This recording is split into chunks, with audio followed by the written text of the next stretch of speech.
Did you know that something amazing is going to happen in a few days? If you listen to this class from start to finish, I'm sure, God willing, your life can change for the better. Listen to this amazing story. Rabbi Yitzhak from the city of Krakow is called in Irish Rabbi Yitzhak.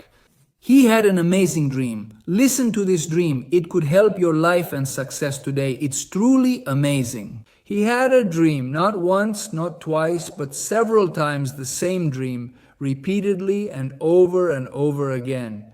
What was the dream? It's amazing. What did he dream? That in a distant city from Prague, he was in Krakow, in the distant city of Prague, there was a bridge near the royal palace. Under that bridge, there was supposed to be a great treasure. Now, the first dream he had, well, he thought it was an interesting dream, a dream. Now, this happened over and over again.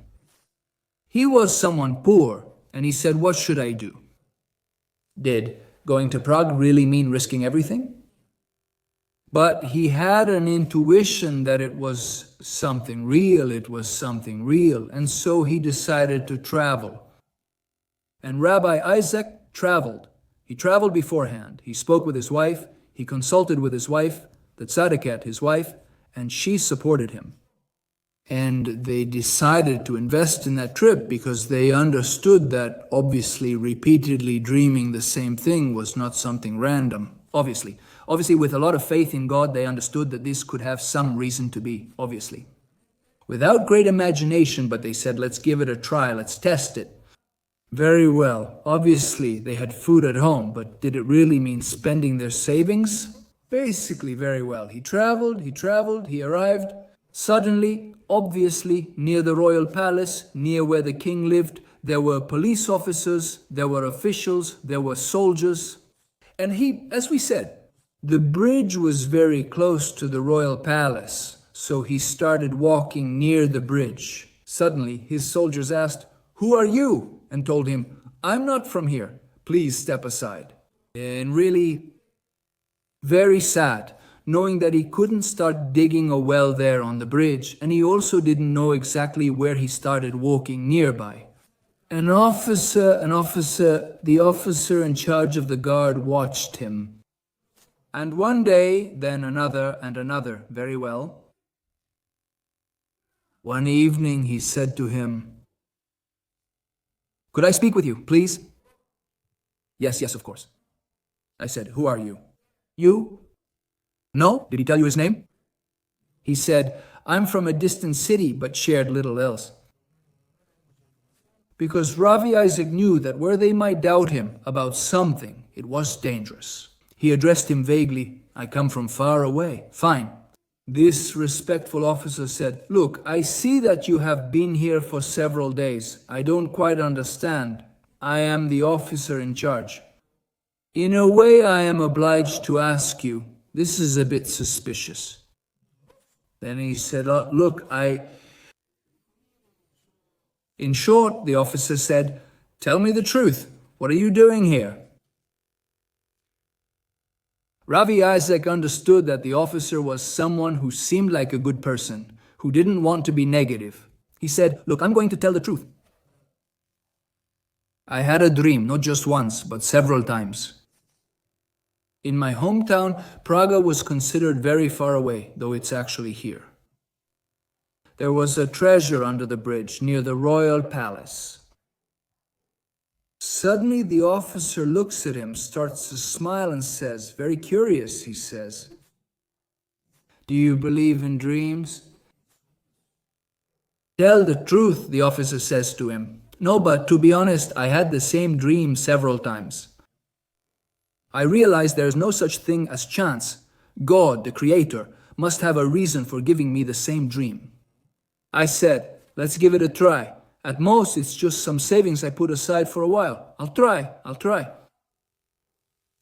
And the officer says, look, he says, I'm going to be very honest with you. He says, look, I also had a dream. I also had the same dream several times, actually during this last period. That there's a Jew named Rabbi Isaac who lives in the city of Krakow, who lives on such and such street. And under his oven there's a great treasure. I dreamed the same thing several times. Do you think I'm going to travel? I'm going to invest money, I'm going to invest effort to travel all the way to Krakow and ask, where does Rabbi Isaac live? And where is such and such street? And ask him if I can open it. Can I make a hole in his oven? Rabbi Isaac looks at him. No, nothing, he says. Which street did you mention? Did you tell me the street and number? Yes, it's curious. All right, see you later. Rabbi Isaac, he returned home with a smile like this.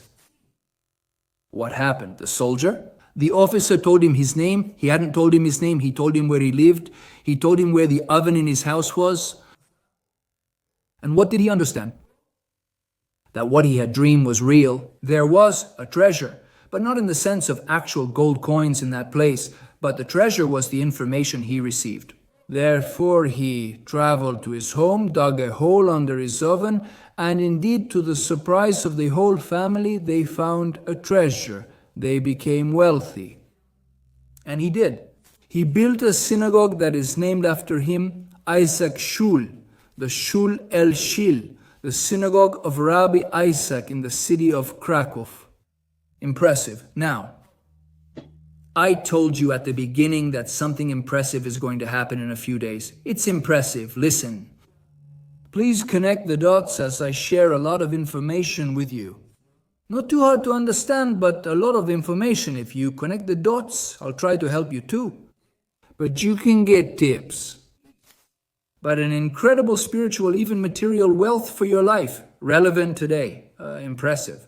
I'm going to tell you something impressive, that the people of Israel received an incredible gift, which, as you know, is the Torah, our holy Torah, in our holy Torah, and also with everything that it means to live a Torah life. God gave us what he calls the secret of time. That is to say, in short, when someone wants to know what will happen in a week, what will happen in a day, what will happen in a period of time. Much more effective than opening a newspaper. Because unfortunately, many times what's good isn't there, but rather the headlines that aren't very good, not very promising. Far more effective than that, or listening to the news. Is that true? What does the Torah say? What do the Jews say? Why? Because God gives us the essence of time as a gift. Each holiday, each festival, or each Shabbat, each week, hides the spiritual essence of the moment, whether it's of the day or the period of the week. It's impressive. Now, what I'm going to tell you is what's going to happen in a few days, which is a very, very, very impressive holiday that not many people know about. It's not written in the Torah itself, but it's obviously a very sacred holiday for the people of Israel. It's impressive. Listen, it's called Tu Bishvat. Listen to the amazing secrets of this holiday. Tu Bishvat means the 15th of the month of Shabbat. Tu is made up of 2 letters, and the numerical value of those 2 letters is 15. Tet and the letter Vav, which means the 15th of the month of Shabbat. Very well, Tu Bishvat. It is what is called in Hebrew Rosh Hashanah La'ilan, which means Rosh Hashanah for the trees. It is the new year of the tree. This has concrete implications regarding the subject of trees. There is a whole topic of halachic teachings of Jewish law, but that's what I want to refer to. I want to mention secrets that, if understood, could impact your life. Impressive, listen, impressive. Tu Bishvat, the 15th of the month of Shvat. You need to know that in the land of Israel we are in winter, and the new year of the trees is in winter. One might say, well, when is the new year? When the fruits come out, when there are flowers, when the leaves are green. But no, not at all. The trees are often without leaves and without fruits. At the peak of winter, the 15th of the month of Shabbat. Impressive. Why act that way?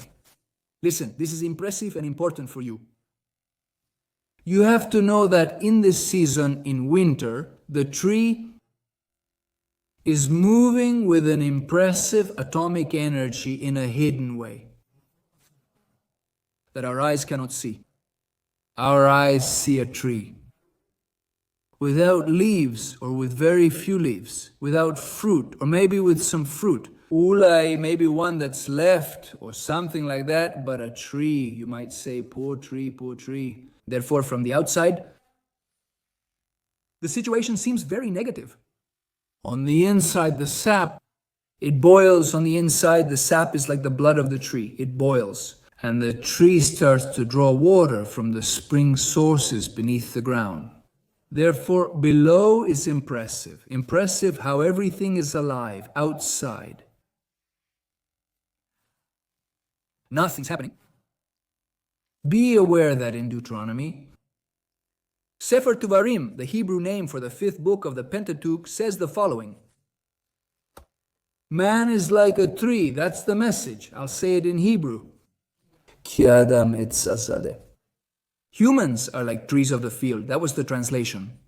Now we have to see. And here I want to tell you about an amazing connection, and I want to connect it with the story of Rabbi Isaac that I told you at the beginning. Incredible messages. We have to see that we, as explained in the Torah, are like human beings, like a tree. A human being is like a tree in the field. And as I told you, when you want to see what's really happening, you have to see what holiday it is or what Shabbat. What the weekly portion is there this week? That gives you the essence of the time. There you see what's happening, and sometimes very similar things happen, even at the level, literally, so to speak. There's a story in the Torah, and a very similar story actually happens in real life. But that's something to happen. But at the core, on a soul level, what's really happening is what's happening on that Shabbat or on that holiday. Therefore, in a few days, something incredible is going to happen, which is to Bishvat, as we said, the 15th of the month of Shvat. What's going to happen, essentially? That's what I'm telling you, and I want to link it to the story I mentioned earlier. The month of the 15th of Shvat is a month in which 15 teaches us about the month, and the 15th day is the middle of the month. The middle of the month. The middle of the month of Shvat is where apparently nothing happens, and yet everything happens. That is to say, think, now we are going to go to Rabbi Yitzhak. He was someone poor on a level. From the outside, someone very poor would come to him, very poor, and he traveled far. And he made a great effort to get to Krakow, to get to Prague, from Krakow to Prague, and he made an effort, and all of it. And horrible, maybe because he felt bad and arrived, and there were police officers, and apparently everything seemed very dark. But what did he receive? What did he receive? An incredible message that where was the wealth? And this is like today, maybe in seconds, this will give you life and wealth. In that instant, he was inside. He was inside his house. Therefore, all the kilometers he traveled to something that apparently had no purpose, he thinks. How did he feel and what did he think when he saw police and officials at the royal palace? Did he really think he was going to be able to dig a well and find a chest with gold coins? He didn't realize he had no choice. He had to do it. If he did, he'd obviously be told there was a treasure. Thank you very much for saying we're going to look for it ourselves in the best case scenario. So he saw it as hopeless. But what happened? God, the Almighty Creator, gave him a gift that, let me tell you, is much more valuable than gold coins. What did he say? He told Rabbi Isaac, I give you my words as I understand them. The treasure is not in Prague, it's in Krakow. And not only in Krakow. It's in the house of Rabbi Isaac, it's in the heart of Rabbi Isaac, it's in the head of Rabbi Isaac. Is it true that the story actually happened? Found a lot of money and became rich in a concrete and practical way. But the message is even stronger. Our sages explain as follows. Who is the rich man? It's a book called the Treatise of Avot, Masechet Avot. About 2,000 years ago, the book of the Mishnah says the following. Isaac Huashir means who is rich. In Hebrew, it's Isaac Huashir Asameach Bechelko. Who is the rich person? The one who is happy with what he has, the one who is happy with his lot. That is, and this is impressive. We can say that Rabbi Isaac, if he had been happy with what he had, truly happy with what he had, he wouldn't have traveled. But the fact that he traveled, he distanced himself and also from his family. It was a big step he took. It helped him to appreciate what is inside. I'm sure that Rabbi Isaac, who was surely a scholar of Torah, I want to think he was like that, obviously reflected and said, thank you, God, for making me wealthy, of course, but the greatest wealth you gave him, surely. He saw his wife with new eyes. What a treasure he has in his wife. What a woman who helped him, supported him. What Gan Eden, what Garden of Eden his own home is. A righteous woman, just a good person with impressive qualities, what sons, what daughters she has. In other words, surely the fact that he left home, he left his true inner treasure and went away. And he arrived at a foreign place with dangers that really could have trapped him. Maybe you're a spy from far away. Who are you? It could have happened. It could have happened. Thank God it didn't happen, but somehow, in some way, he faced imminent danger. Thank God it didn't happen. He returned home. But surely his whole life changed for the better. Aside from the tangible wealth of being materially rich, surely his spiritual and emotional life changed. And this is what I want to tell you, your Bishvat. The 15th of Bishvat, which tells you that outside in the winter, you can think about yourself. Now, as we said, Adam, the human being is like a tree in the field. Think about it. Maybe you have periods when you are like a tree in winter, without leaves, without fruit, but you have to know that inside you there is life. Sap, there is blood. Like the example of the tree, there is sap. It absorbs water, it takes in water, it draws water from the springs underground, and everything happens inside there.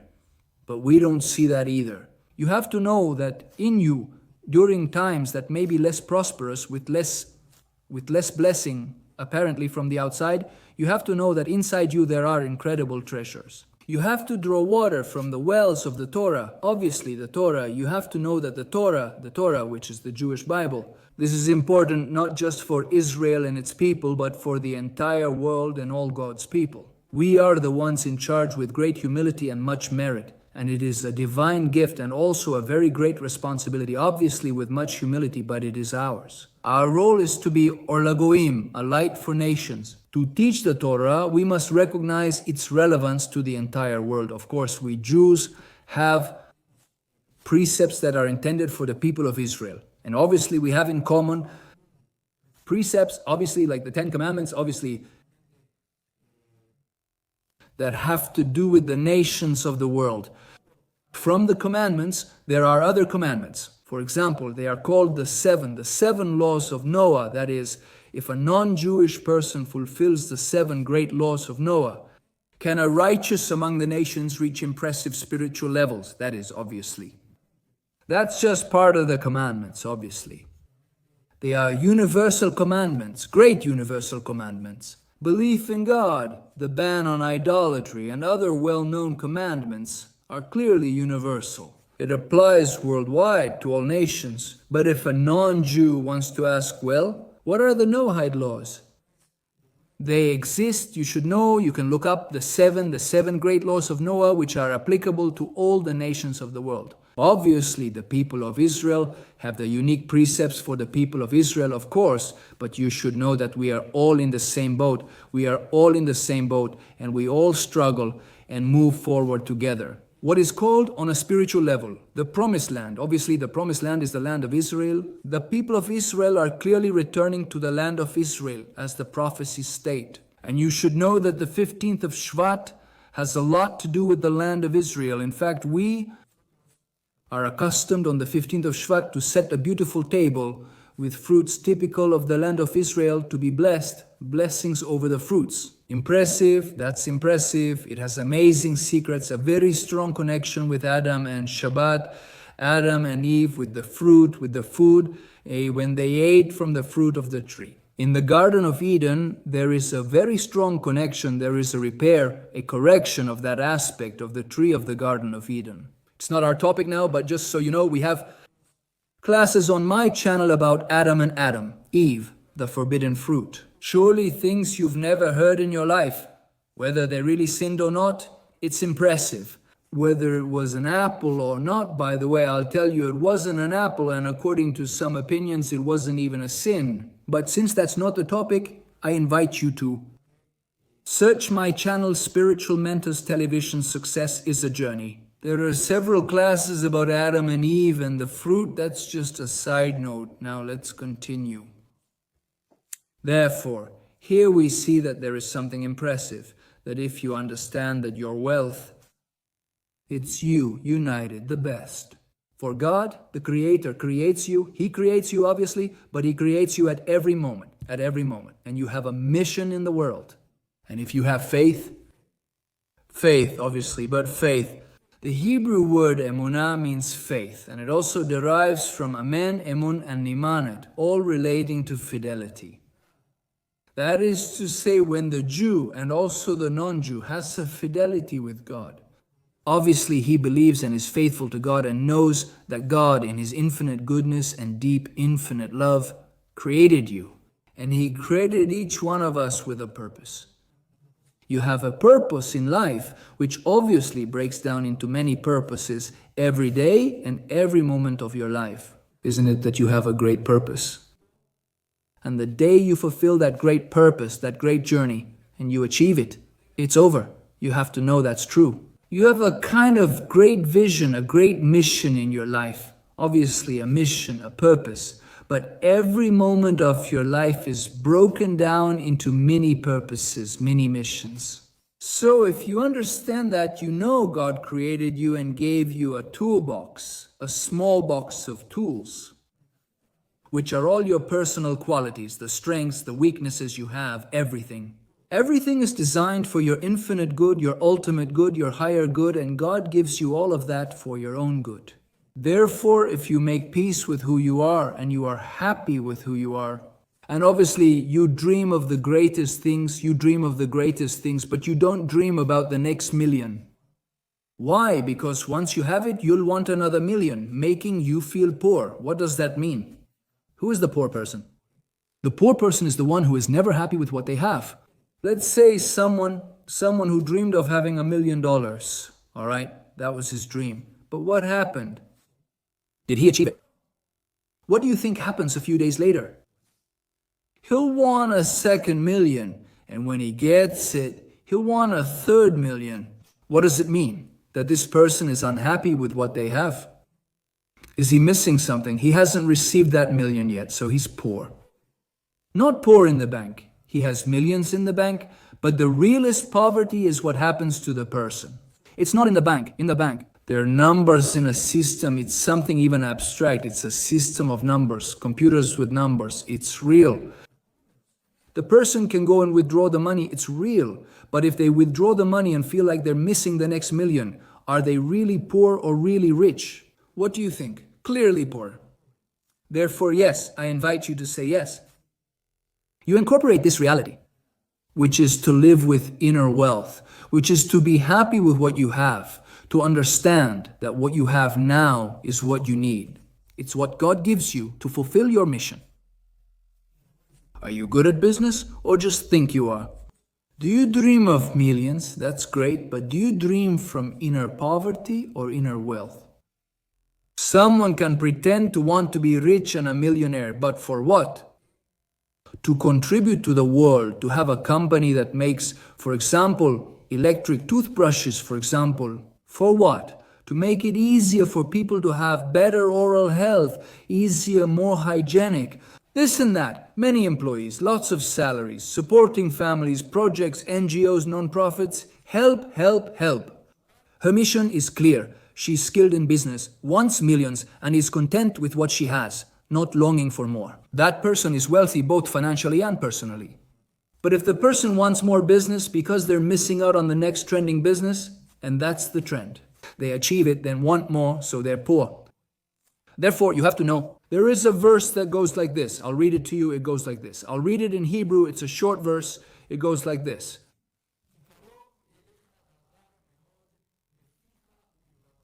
It is written like this. Because the matter, this refers to the Torah, because the matter is very close to you. in your mouth and in your heart, so that you may fulfill it. What does it mean, the Torah? Isn't the Torah something up there, something foreign to oneself? No, the Torah is, obviously, one has to study the Torah. Obviously, the Torah, what is the Torah? It is God's will in this world, of course, but you have to know that the Torah is not something that's just up there. The Torah is accessible. It's about opening a book, seeing what the Orthodox Jewish rabbis say, how they teach the Torah, what it tells us, what the Torah teaches us. You have to know that it's not up there, it was up there, but now it's down here. What does God mean? 3,336 years ago, He revealed Himself in an impressive way on Mount Sinai and gave us His Torah. And until today, and for eternity, the Torah is passed down from generation to generation, and it's a Torah of life, a Torah that teaches us. Therefore, to summarize our class a bit and return to the example, first Rabbi Isaac, we have to see, we have to understand that the 15th day of the month of Shvat, to Bishvat, one of the things it teaches us is impressive. That in days, to summarize, in dark days, dark periods where it seems like nothing is happening, every small action you do, every good thought, every good word you say is real. It's not in newspapers or news reports. But your heart changed, and it changed others too. Of your daughter, your son, your wife, your husband, your grandmother, your grandfather, your mom, your dad, your teacher, your principal, your manager, your employee, wherever you are. Every little good word, every little good deed. You gave someone a glass of water? Excellent. You did a good deed. Your heart changed, your mind changed, you changed.